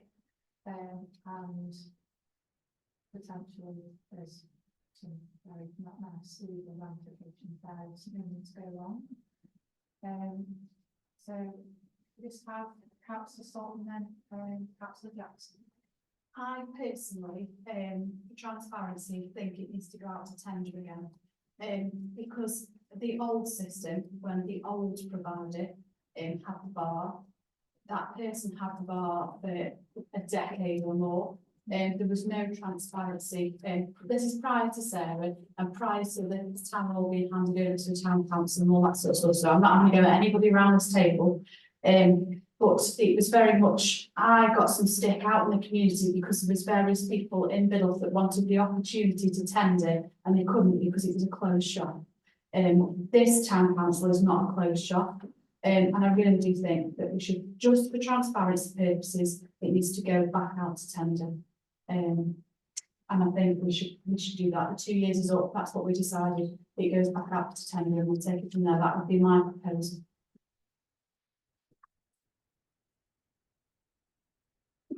Excuse me, Councillor Jackson. Yeah, I was just going to say, you've got one of two decisions to make here, haven't we? We either extend the current provider or we put it out to tender and Jill's propose. I'm not on the committee, so I can't propose anything, so. Or we can just look at that. And I'm with the perspective that something that we agreed 2 years ago, we should probably stick by what we agreed at that point. Yeah, I'll propose that, we agree that, we propose 2 years, then we'll try and put it back out to town. So. Have you got anything further to say? No, I was just going to say, I mean, I don't know, but I don't think there's a great deal of technical fixed investment which the current governments have to put in. It's just a case of stopping really, isn't there's not, you know, there's no sort of installations and things which are needed as a consequence of having a license. I'm not a operating person, but it's not like there's a cellar with loads of pipes and wiring and electrics and things like that. It's bottled beers and stuff, and so it's relatively straightforward, almost. I think we refurbished the bar, didn't we? We put it all Yeah, in the place. costs associated with that, there are costs, not the costs of the government. So put it down to tender is, you know, if you not prejudging it, but you could say, well, I've spent this, I've spent that, So we've got proposed and seconded to go back out to tender, as per what was originally agreed, 2 years ago when we first took on, the news, provider. Is everyone in agreement with that to do that? Okay, and Councillor Barbie abstaining, Abstaining. Councillor Rogers? You, okay. I suppose I'm going to abstain, on the investment committee as well, so I'm abstaining on that exposure. Okay, so If you went up as well. I've not replied saying the law this year yet. Yeah.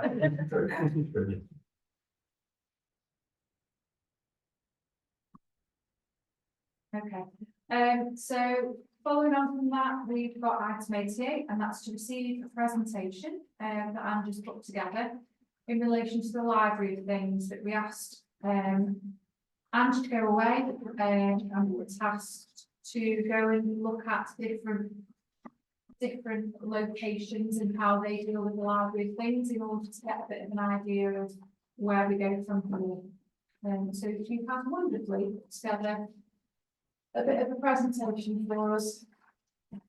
Which is refusing to talk to you about. So let's go to talk about it and she'll get all the present. Yeah, absolutely no. So just by way of reminder then, the library of things concept is where there is essentially a bank of items that are held by a particular group securely, and these can be essentially hired out for a period of time at cost. And I think we all liked that concept. And so we were tasked with looking at how we might be able to make that work within the. So Anne's been on the road. She's been to see Transition Buxton, which has a scheme there. Now, what you've got in front of you is a kind of breakdown of the things that she's found there. To say about they use a software system called My Turn. This is one of the options that we can consider. They're currently based in the Boston Library, kind of within a couple of alcoves there. We've got large lockers, very much run by volunteers. Feedback there is that they currently have 78 members. They are the kind of newest of the green standards. They've been up running for about 6 weeks. So their initial feedback is helpful in terms of kind of early lessons learned. Their members sign up and reserve online, and they don't pay the £5 fee until they buy their first item. So it took them about a year to set up, started with a consultation survey, and they received £100 and they usually £2,700 to make that. It's that 78 people signed within 6 weeks. Seems like it's signed for 6 weeks, isn't it? One of the important things to note here is that all volunteers have been trained in pat testing, so you have to pat test the electrical items when they returned to ensure they're safe. Borrowing again, the only item that they bought, which is brand new, are the ladders. Obviously, we would have to use second-hand ladders and then lending those out. All the other items have been donated by the community. They have been quite well with B&Q community department where any returns are donated to returns. The repair cafe is part of Transition Buxton, so they work closely together.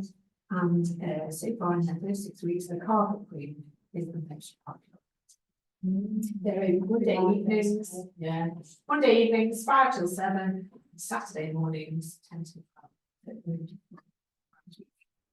The rest is done online and we use this in about stuff. Next. The volunteer borrowers. So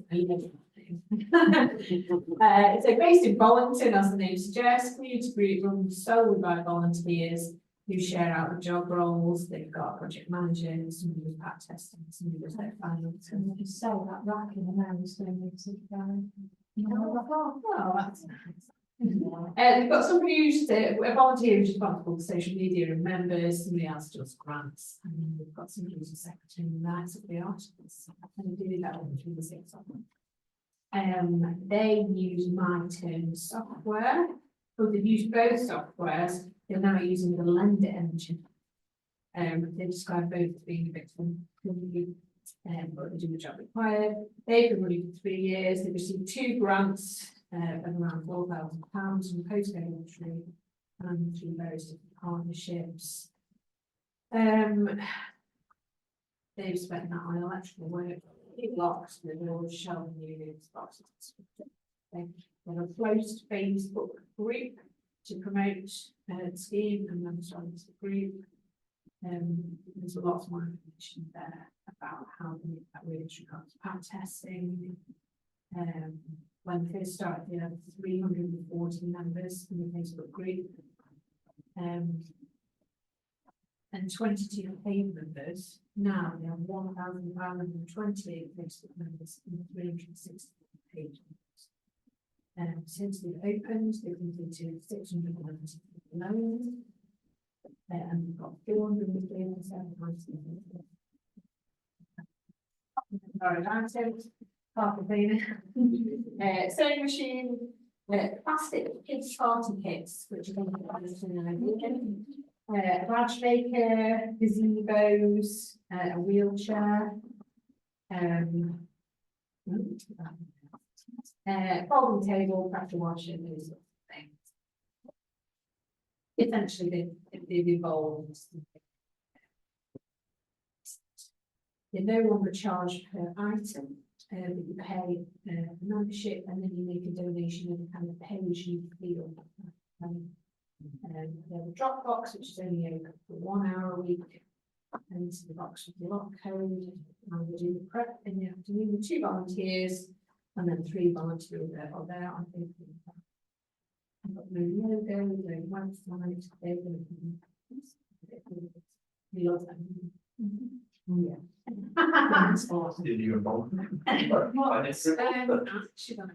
What's the population of volunteers? I'm just thinking how many members you've got and sort of. You might know that. Compared to Biddle, Bollington is relatively small. It's bigger than Biddle more, but it's definitely a lot smaller than Biddle. Population is 8,310.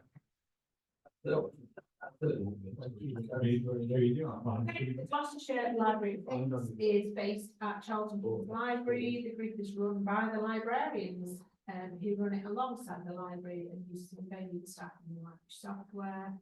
That's a partnership between the libraries, the parish council, local environmental charity. They've been running for about a year. 2 grants. We've got insurance, liability insurance, it's completely free for all library users. They only pay a donation for larger items. They've received donated items as well.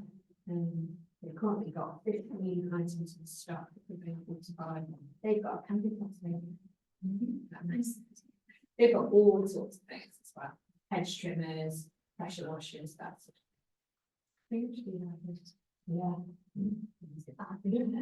And then there's the London Library of Things was first established in 2015. They operated in the shipping container in the car park. Now created their own software. Which is software. 17 kiosks in and around London, actually got some pictures there. Each locker has a code and the borrower receives a code by text. Each kiosk holds 50 items. They started out with funding, and now they run by selling the kiosks and software. Team consists of a technician who repairs any items marked on it and records entities, memberships, just to know. So, benchmarking, tick. There's not really a library of things around, but these are all quite different, interesting examples. And the majority of them have started with a consultation to find out whether there are, this is actually something that the community would use and what items they would like to buy. So that's our initial proposal, and there's some potential consultation questions there. I guess it's a social media thing, it can be a piece of paper in reception, just trying to do something like that. We have thought for a while about how we, where we would host this. We wondered about Horsefall, we wondered about other locations. Actually, because we don't have a tenant in UC, like the town hall, and we actually wonder whether that might be that option. Particularly if we kit it out with lockers, it's a lockable space, it's off the car park, it has its own entrance. We have wondered whether that might potentially be something we consider. Don't necessarily need to decide that now. So I think what we probably need to do moving forward is do some consultation. I think that's the next step. I really think beyond that, what funding is available. Obviously, there are environmental benefits to this. So there's all sorts of environmental climate change things out there. We thought of also when we have what sort of things people usually got to call out with donations, work with the repair cafe, and then it's a matter of putting together some policies and procedures. So we don't want to go kind of at it in a gung-ho way. I think it will often be best to start these things to kind of follow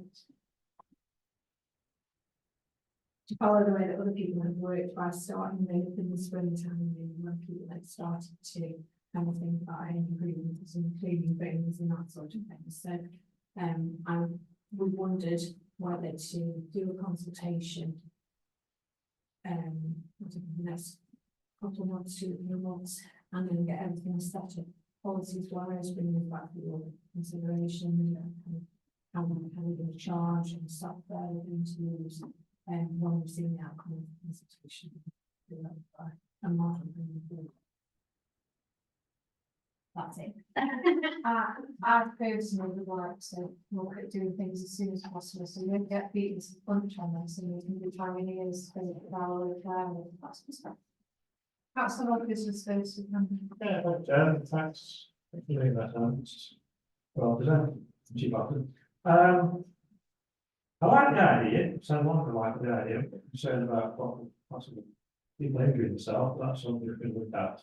But I do like the idea of what's up, I think it could be labelled up, a nice, attractive, I know we haven't got the best of parking by the book, so we understand that. Well, it can be attractive, and it can be signed quite high visible signs around that area.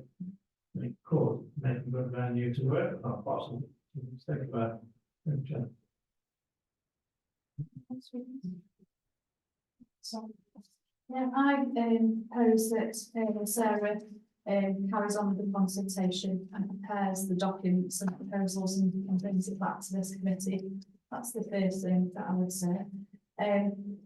Yeah, can I ask through the chair, what is the reason why you didn't go with the bus hub? Was there any reason? I know we've not made a hard and fast decision, but and I know you said it's because REMC is currently empty, but why were you thinking specifically not? Is there a reason for it?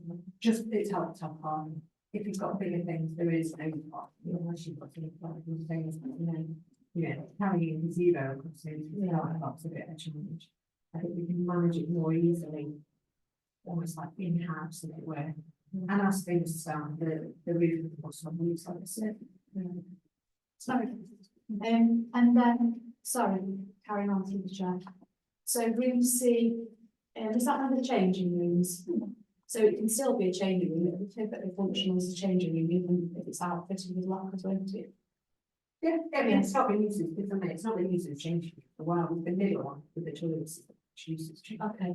It's a bit, it's really, it's kind of like this. Yeah, I think you can come back and revisit where it lives, you see what I mean. It's just at this point, kind of deciding whether or not people would use it, what we want, whether we could do. Yeah. Getting that feedback. So my proposal was crack on with the consultation and draw the documents and bring it back. So we're all happy to, look at the agreed actions, absolutely. Yeah, I think outside the meeting because it's the need for a commercial partner for hosting, but I think actually outside the box art, I think it's the perfect location, which will actually solve the issue as well, which I mentioned to him. Okay, got a proposal in a second, are we happy to go ahead with that? Thank you. Just another two items on this agenda, 89, to receive further update on the 2024 events. Okay, so we're just giving you some updates about where we are with the events that we've got throughout May and June and into the months as well. 21st of May is the annual town meeting. I won't talk too much about that at the moment, but we're thinking that was the date of the annual town meeting in 1974. So it fits quite nicely that at the annual town meeting in 2024, that's when we celebrate 50 years of the town. So the 21st of May. So the annual town meeting is something that we have to hold legally when we invite representatives of the community and structural strategies. We've tried to change the structure of that previously by having kind of pre-recorded sessions with different groups and celebrating those groups as part of that session. So I think that would be the true element of with that. We felt like it would be nice to celebrate other people who had been birthdays as part of their meeting. On the 25th of May, we've got the Future You event. That's our food kind of celebration. It's not the opportunity for hummus and olives, but an opportunity for linking with kind of better health choices. There's going to be some, this is where we get the stop motion, young people's activities, the youth slaying will be there, family health, running health, everyone health. This is we kind of doing that red peppers, green tomatoes, right, but it's that way around. Opportunity to kind of learn how to do health cooking and slow cookers, that kind of thing. The food bank will be there, the precious things. So it's about making good food and health choices. No, it's here, but they'll let's will be here. 1st of June we have our D-Day event. So that's when we've got Build Millwall's Choir, Manchester Singers and Remembrance Sunday bands. We obviously have a budget for events. So the ticket price is quite low at £5. That's much less than you normally pay to the organisation. So the 1st of June will be our nod, our commemoration of D-Day 80. She's starting with Sunday. I'm sorry, but wrong place. You'll have to go back and James, play with James. No, it's fine. It'll be like that before. 30th of April, we're doing the Arts Network. We are having our first Friday film club on the 3rd of May. In previous meetings, we've discussed the offer from Film Hall, which I remember. So we're going to show It'll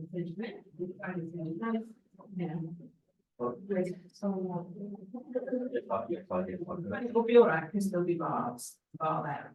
We'll give it information. No, you don't have to be well, yeah. So advertising is in process on that. And the Garden Festival is on the 11th of May. So the initial advertising has gone out to book places for Richard Tate and Brian from the Hall, who we are good friends with, and it was a good for that. We are want to do with that. Books have been ordered to do the signing. there's quite a number of really interesting stall holders that will be there, so we'll be doing a celebration regardless. And that's when I should have told you, which told you about London. Just so you know, mix that up. There's a question about having a town meeting. Is it an all day thing or is it like an evening thing? Yeah, I don't know how meeting usually start at 6. We need to go back and read the big yellow book because we did want to do, and then we need to check exactly how we advertise it. But we usually do the meeting at 6. That's the one in here where we can formulate that. And in advance of that day, we will have our kind of conversations with the group and sessions with the different groups, and then we kind of jumping all in the next agenda. No, it's fine, but I think that's, if we do the kind of annual town meeting as part of this is a celebration of 50 years. That would be a kind of a nice sort of nod to that without having it. Yeah, Councillor Ryan and Councillor Rogers. Sure. That would normally be the main planning and community meeting. Are they going to be moved or are they going to be cancelled, or we have an obligation, don't we? Yeah, usually you know, it's only being half an hour because of the work. If that's it, you do planning before it. No, you usually do planning after it. Till 7:30, and then town community 7:30 till 10:30. Yeah.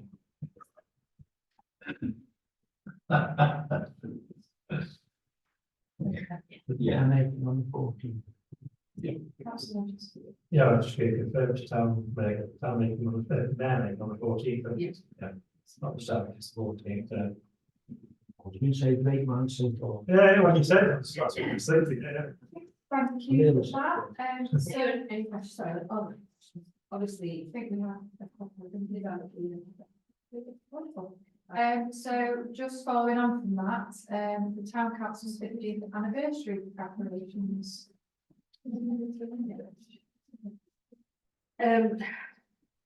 So our badges have arrived, or which you agreed at previous meeting. Marvelous, plenty of time for that.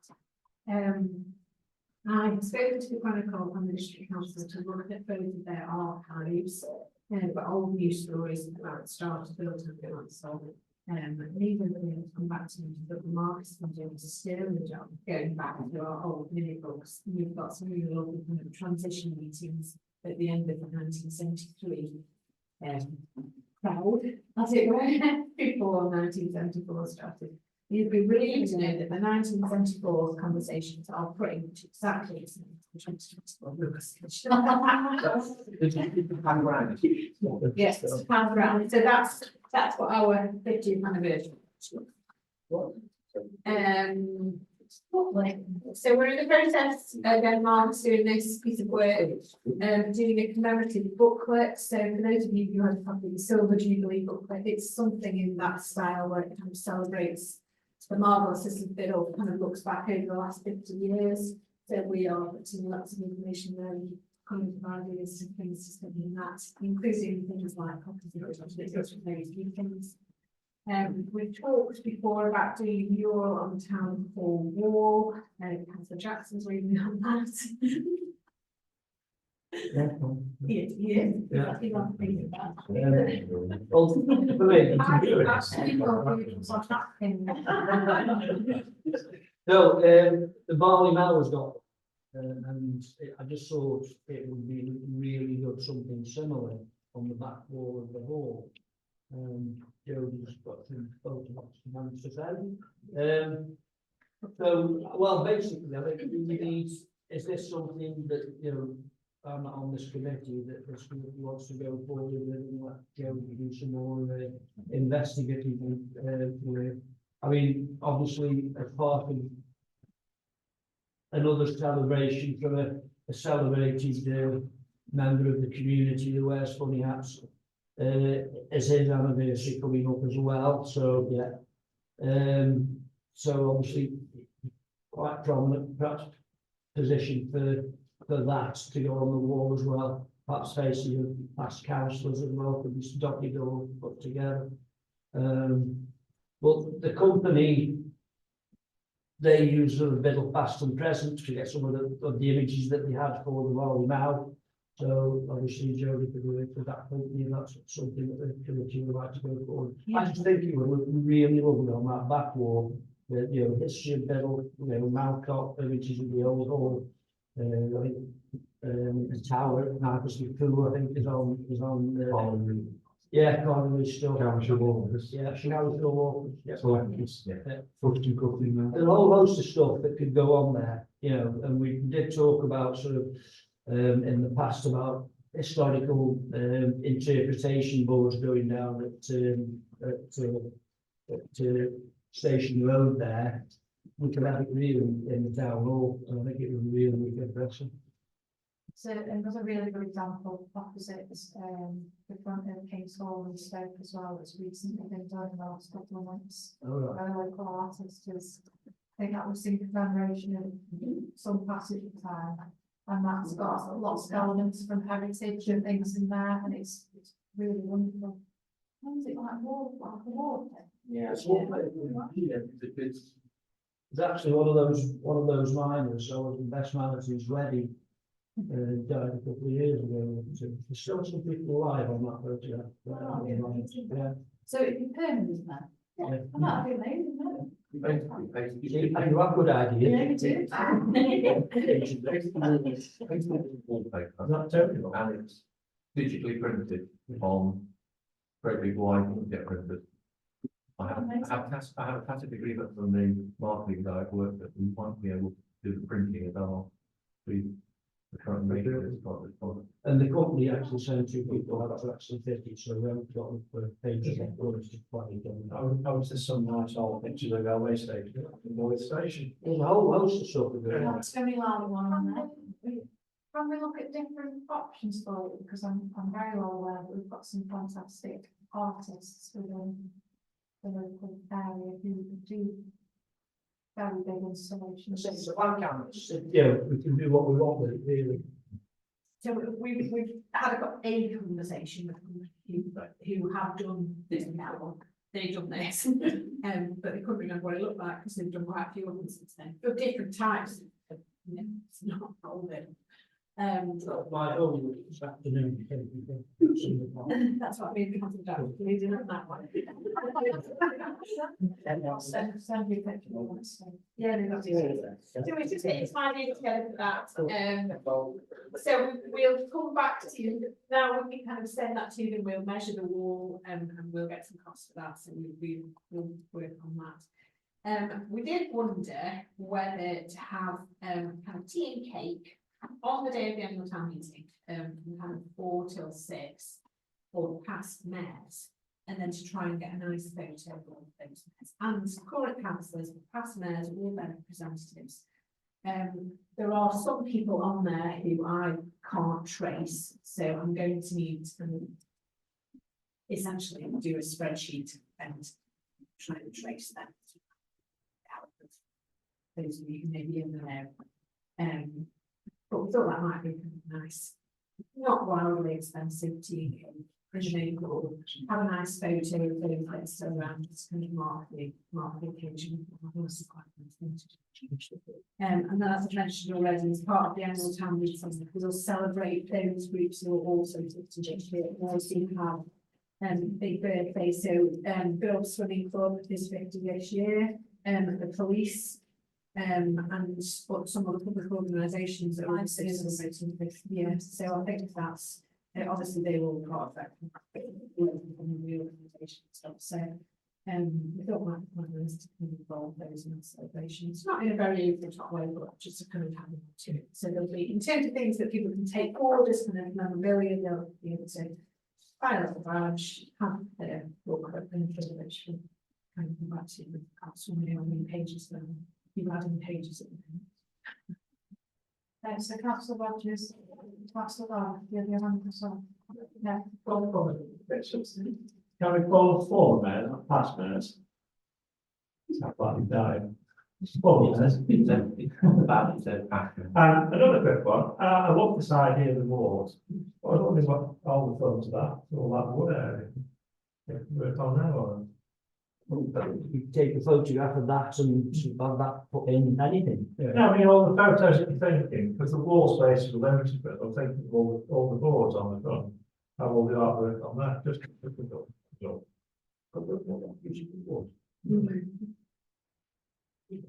That's it. Just thinking, you know, conscious of the time scale, we've got a time deadline to get this done, haven't we? If you're talking about involving local artists and things as much as that, then that's laudable. I think that's an organisation which probably started last September, October, they've quite know and this, that's more about, you know, getting.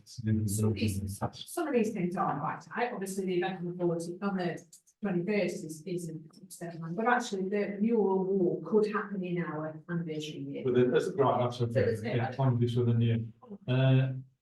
And I was going to mention perhaps, Michael,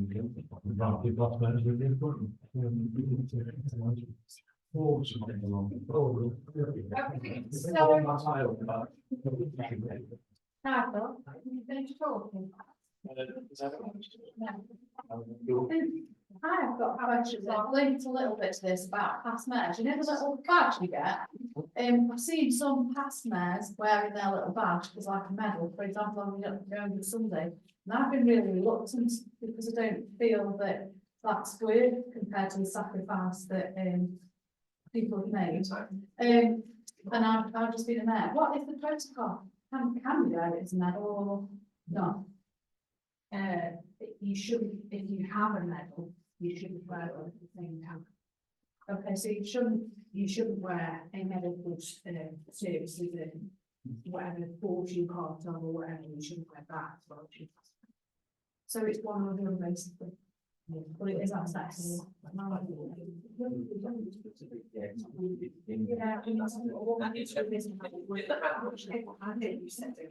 Yeah. Because I wouldn't feel comfortable. I mean, for the break, it's a very dignified position and I'm not taking it away from it, but compared to people putting the lives on the line in the country, it does not compare. So. Yeah, they won't make you Okay, if there are any more, there are no more questions on 1990 or any more conclusions, I'll close the meeting. It's 20:32. Not bad, we're very waiting. Agenda. Thank you very much, everyone.